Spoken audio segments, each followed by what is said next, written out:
Бүгін сіздерге оп-оңай тез-ақ дайын болатын мангалдағы шашлықтан кем түспейтін үйдегі духовкада кәуап жасауды көрсетемін. Алдымен ағаш шпажкаларды дайындап алайық.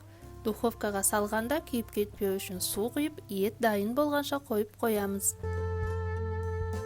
Енді шашлықтарымызды қою үшін духовканың темір торына фольга төсеп дайындап қоямыз.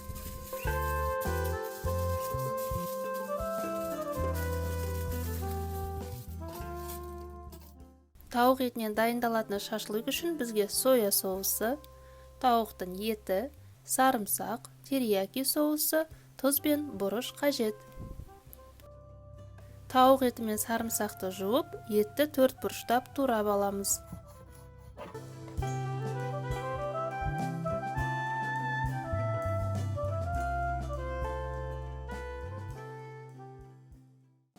Сарымсақты да шпажкаға тінтуге ыңғайлы етіп турап аламыз.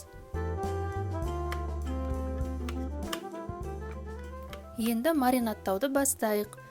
Тауық пен сарымсақ салынған ыдысқа тұз бен бұрыш саламыз.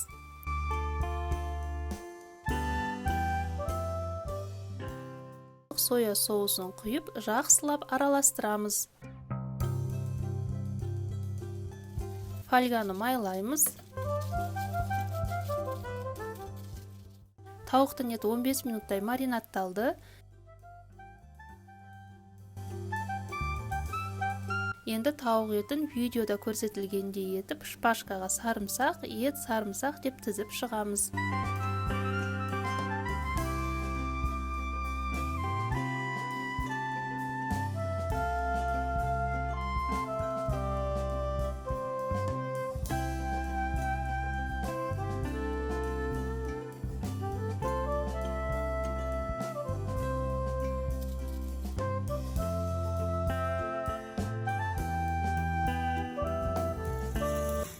Дайын шашлықтарды алдын ала 250 градусқа дейін қыздырылған пешке салып, 10 минут бір бетін пісіріп аламыз.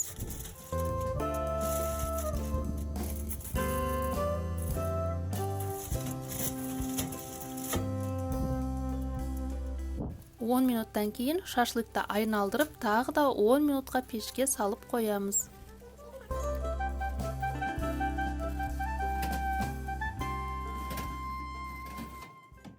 Жалпы 20 минут өткеннен соң шашлықтардың екі жағына терияки соусын жағып, тағы 10 минутқа духовкаға қоямыз.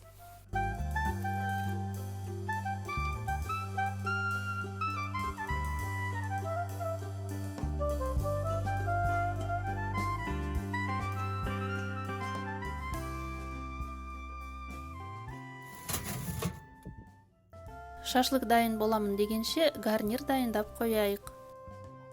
Тауық пен күріштің үйлесімі өзіме ұнағандықтан гарнирге күріш дайындадым. Күрішті дайындау рецептісін осы жерге қалдырамын.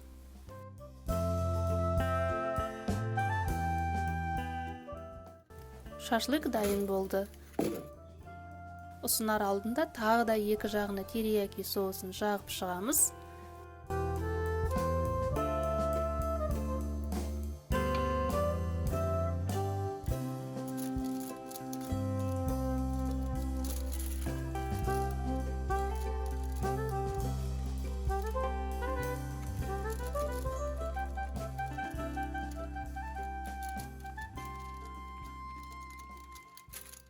Тарелкаға салып, қалауыңызша күнжіт, қияр, көкпиязбен әрлейміз.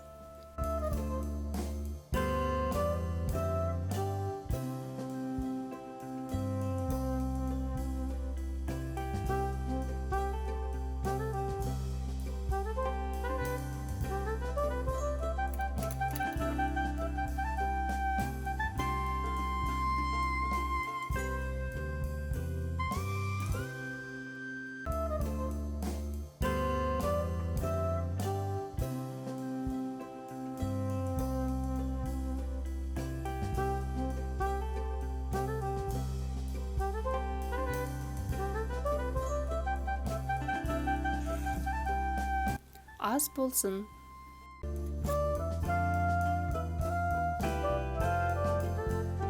Мен ұсынған рецепт ұнаған болса, лайк басып, каналға жазылып, төмендегі қоңыраушаны басып қойыңыздар.